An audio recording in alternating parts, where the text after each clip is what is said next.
నిన్న మాజీ శాసనసభ్యులు రైతుల పేరు మీద ఒకటి ప్రెస్ మీట్ పెట్టడం జరిగింది. మరి అవగాహన రాహిత్యమా మరి ఏమో తెలియదు ఆయనకు.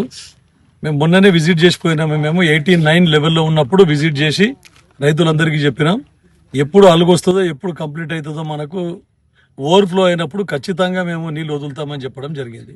ఎందుకంటే ఒక్క సుక్క కూడా నీళ్లు వేస్ట్ పోకుండా చూడవలసిన బాధ్యత అధికారుల మీద, మా మీద ఉన్నదని, ప్రజాప్రతినిధుల మీద ఉన్నదని చెప్పేసి చెప్పడం జరిగింది. అప్పుడు 89 లెవెల్ ఉండే. గత సంవత్సరంలో కూడా నేను వచ్చిన 3 రోజులకే నీళ్లు నిండినాయి. దాని తర్వాత మీ నీళ్లు వదిలినాం. మేము నీళ్లు వదిలి మొత్తం అందరు నాట్లైన తర్వాత 5 రోజులు నీళ్లు వదిలిన తర్వాత నీళ్లు స్టాప్ చేయడం జరిగింది. నీళ్లు బంద్ చేసినాక కాలువలలో వచ్చి అప్పుడు ఆయన మళ్ళా ప్రెస్ మీట్ పెట్టి మేము ధర్నా చేస్తాం, రైతులకు అన్యాయం చేస్తున్నారు అని చెప్పారు. అబద్ధం మొత్తం. రైతు నీళ్ళు వదిన 5 రోజులు రాలేదు ఆయన ఇక్కడ. నీళ్లు కట్టేసి మొత్తం నీళ్లు అందరికీ అంటే టేలెంట్ వరకు నీళ్ళు ఇచ్చిన తర్వాత, కాలువలు కట్టేసిన తర్వాత వచ్చి ఖాళీ కాలువలలో ఫోటోలు దిగి వీడియోలు తీసి అప్పుడు పెట్టడం జరిగింది. కాబట్టి రైతులకు మీకంటే ఎక్కువ వ్యవసాయం గురించి నాకు అవగాహన ఉన్నది. నేను ఒక డాక్టర్నే కాదు, వ్యవసాయం మీద కూడా అవగాహన ఉన్నది నాకు. నీవేమో ఖాళీ నీ స్వార్థ రాజకీయాలు, నీ ఓట్ల రాజకీయమే చూసుకుంటా ఉన్నావు. గతంలో నల్లవాగు కాలువలు మొత్తం మీరు అందరు చూసిండ్రు. మొత్తం చెరువులు నింపుకున్నాడు.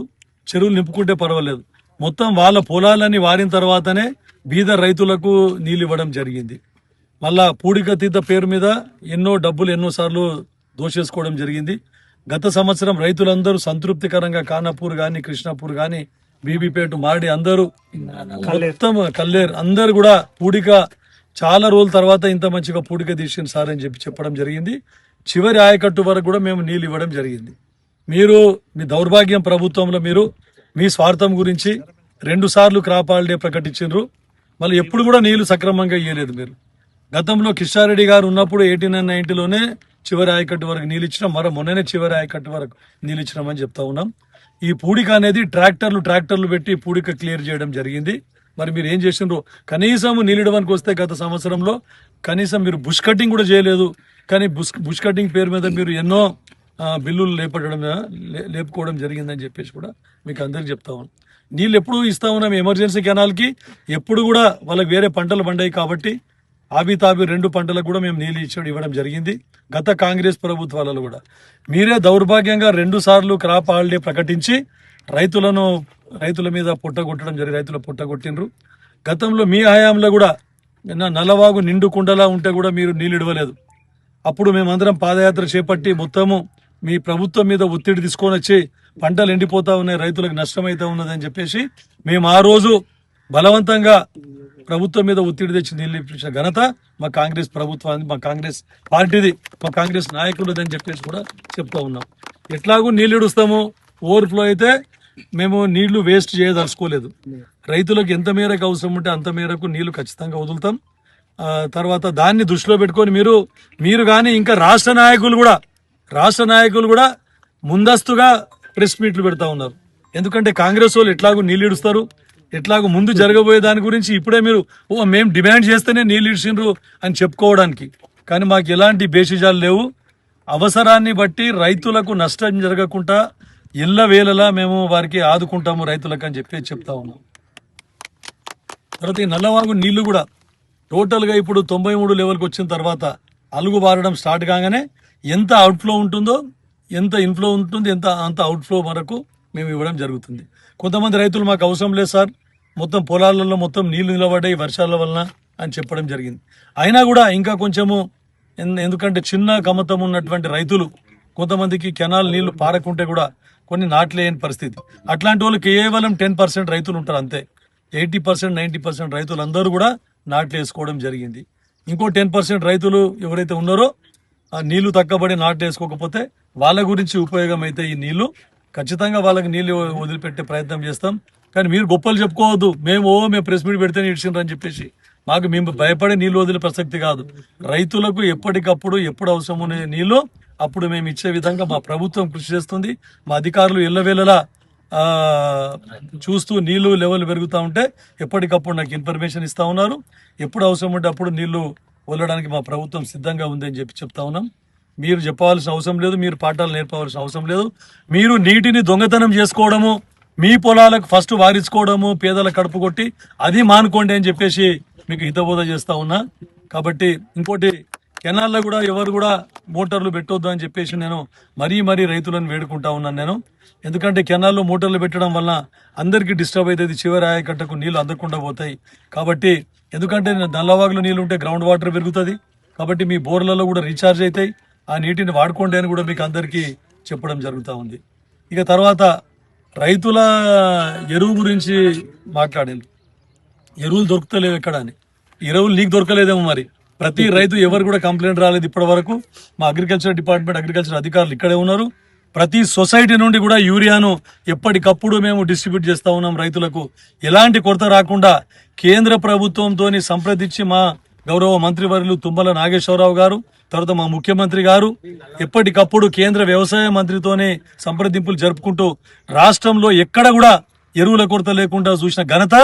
ఎందుకు అంత కడ్పల్ సొసైటీ కంటిన్యూస్ గా వారం రోజుల నుంచి మీకు యూరియా అందుబాటులో ఉంది. రైతులు రోజు యూరియా తీసుకుపోతా ఉన్నారు. బొక్కస్గామ్ లో కూడా ఇస్తా ఉన్నారు, ఇక్కడ అన్ని సొసైటీలో కూడా ఇస్తున్నారు, బీపేట్ లో కూడా ఇస్తున్నారు. మీరు అనవసరంగా ఏదో రైతులను మభ్యపెట్టి ఏదో మీరు తప్పుడు ప్రచారాలు చేసి లబ్ధి పొందాలని ప్రయత్నం చేస్తే రైతులు మూర్ఖులు గారు, ప్రజలు మూర్ఖులు గారు. ఖచ్చితంగా మీకు ఒకసారి బుద్ధి చెప్పినరు, మళ్ళా కూడా బుద్ధి చెప్పే అవకాశం వస్తుంది అని చెప్పేసి మీరు దీంట్లో కూడా ఏ డిపార్ట్మెంట్ లో కూడా మీకు చిత్తశుద్ధి లేదు. మొత్తం కాళేశ్వరంకు తీసుకొని పోయినరు. మీరు సొంతంగా డబ్బులు సంపాదించుకున్నారు కమిషన్ల మీద, మిషన్ భగీరథ అని, మిషన్ కాకతీయ అని తప్ప ఎక్కడ కూడా రైతులకు లాభం చేకూర్చలేదు. రోడ్లు అయితే అధ్వాన పరిస్థితికి పోవడం జరిగింది. అసలు రోడ్ల మీద ఎలాంటి మరమ్మతు కూడా చేపట్టలేదు. మరి 10 సంవత్సరాలు రోడ్లు మెయింటైన్ చేయలేకపోతే ఏమవుతుందో ప్రజలందరికీ తెలుసు. మేము ఇప్పుడు రోడ్లు శాంక్షన్ చేసి కూడా 8 నెలలు 9 నెలలు అవుతా ఉన్నది. కొన్నిటికి ఫౌండేషన్ స్టోన్ కూడా పెట్టడం జరిగింది. కానీ కాంట్రాక్టర్లు కరెక్ట్ టైంకు బిల్లులు వస్తలేవనే ఉద్దేశంతో ఎవరు కూడా ముందుకు రావడం లేదు. అయినా STSDF ఫండ్ కింద కానీ ఇతరత్ర నిధులతోని మేము వారికి కాంట్రాక్టర్స్ కి మేము రిక్వెస్ట్ చేసి మరీ తీసుకొని వచ్చి మేము పనులు చేపట్టడం జరుగుతూ ఉందని చెప్పేసి మీకు చెప్పడం జరుగుతూ ఉంది. అదొకటే కాకుండా హ్యామ్లో కూడా మేము రోడ్లు బ్యాంక్ ద్వారా రుణాలు తీసుకొని కాంట్రాక్టర్కు ప్రోత్సహించి హ్యామ్ ద్వారా మొన్ననే పంచాయతీరాజ్ R&B కలిపి 205 కోట్ల రూపాయలతో రోడ్ శాంక్షన్ చేసుకోవడం జరిగింది. త్వరలో ఆ రోడ్లు మేము ఖచ్చితంగా పని మొదలయ్యే విధంగా కృషి చేస్తాం. కానీ బురద జల్లే కార్యక్రమం మానుకోండి. ఇప్పటికైనా మీరు చేసిన తప్పు, 58 సంవత్సరాల రిటైర్మెంట్ ఏజ్ ఉంటే దాన్ని 61 సంవత్సరాలకు పెంచి రిటైర్మెంట్ బెనిఫిట్స్ ఇవ్వాల్సి వస్తుంది. ఆ భారం మోయలేక ఫస్ట్ తారీఖు వస్తే జీతాలు ఇయ్యలేక, కానీ మీరు ఏమో దాన్ని మళ్ళీ బురద జల్లే. మీరు చేసిన తప్పిదాలన్నీ మా మీద రుద్ది ప్రతి నెల రిటైర్మెంట్ బెనిఫిట్స్ 1,000 కోట్ల రూపాయలు అవసరం పడతా ఉంది. అది మీరు చేసిన ఘనత. 58 నుంచి 61 సంవత్సరాలు పెంచడము. మళ్ళీ నిరుద్యోగ యువతకు ఉద్యోగాలు దొరకకుండా చేసినారు, ఒక్క ఉద్యోగం కూడా ఇవ్వలేదు. ఈ రోజు ఇన్ని ఉద్యోగాలు ఇచ్చినాం అన్ని డిపార్ట్మెంట్లల్లో అని చెప్పేసి అది మా కాంగ్రెస్ గొప్పతనం అని కూడా మీకు చెప్తా ఉన్నాం. మళ్ళీ అదొకటి, హాస్పిటల్ మీద కూడా మీరు ఇచ్చారు విన్న మీ TRS పార్టీ నాయకులు. మందుల కొరత ఎక్కడ లేదు, కావాలంటే చూడండి. మందుల కొరత ఎక్కడన్నా ఉంటే మా ప్రభుత్వం చెప్పి మాకు సలహాలు సూచనలు ఇవ్వండి. ఎక్కడ మందుల కొరత ఉంటే అక్కడ మందులు కూడా ఫుల్ ప్లేజ్డ్ గా సప్లై. వ్యాక్సిన్లు ఉన్నాయి, వ్యాక్సిన్లు కూడా ఎక్కడ తక్కువ పడకుండా వ్యాక్సిన్లు కూడా మేము చేస్తా ఉన్నాం. తర్వాత ఇప్పుడు వర్షాకాలంలో ఏదైతే ఉన్నదో మనకు శానిటేషన్ కూడా ఇంపార్టెంట్ దృష్టి పెట్టి దాన్ని కూడా మేము ఫుల్ఫిల్ చేస్తా ఉన్నాం. ఎక్కడన్నా వాటర్ బార్న్ డిసీజెస్ కానీ, వెక్టర్ బార్న్ డిసీజెస్ కానీ అవన్నీ రాకుండా మేమందరం ముందస్తు జాగ్రత్త తీసుకుంటా ఉన్నామని కూడా చెప్తా ఉన్నాం. కాకపోతే డాక్టర్ల కొరత ఉన్నమాట వాస్తవం, మేము చెప్తా ఉన్నాం. ఎందుకంటే 3-4 సంవత్సరాల నుంచి ఇక్కడ డాక్టర్లు పనిచేసింది, వాళ్ళ పీరియడ్ అయిపోయింది, వాళ్ళందరికీ ప్రభుత్వం ట్రాన్స్ఫర్ చేసింది. ట్రాన్స్ఫర్ చేసిన తర్వాత నేను ప్రభుత్వం మీద ఒత్తిడి తీసుకొని వచ్చి, మీకు అందరికీ మీరు చూసే ఉంటారు, నేను అసెంబ్లీలో కూడా దాని మీద రైజ్ చేసిన. మా దగ్గర ఎంప్లాయ్మెంట్ చాలా ఉంది, టీచర్లు కానీ డాక్టర్లు కానీ మా దగ్గర ఇంకా చాలా అవసరం ఉందని కూడా చెప్పడం జరిగింది. ప్రభుత్వం స్పందించి అక్కడ CSC మాకు ఇది కరస్గుత్తి కానీ, కల్లేరు కానీ, ఏరియా హాస్పిటల్ నారాయణగేడ్ కానీ అందరి డాక్టర్లను మొత్తం సఫిషియెంట్ డాక్టర్లు కూడా ఇవ్వడం జరిగింది.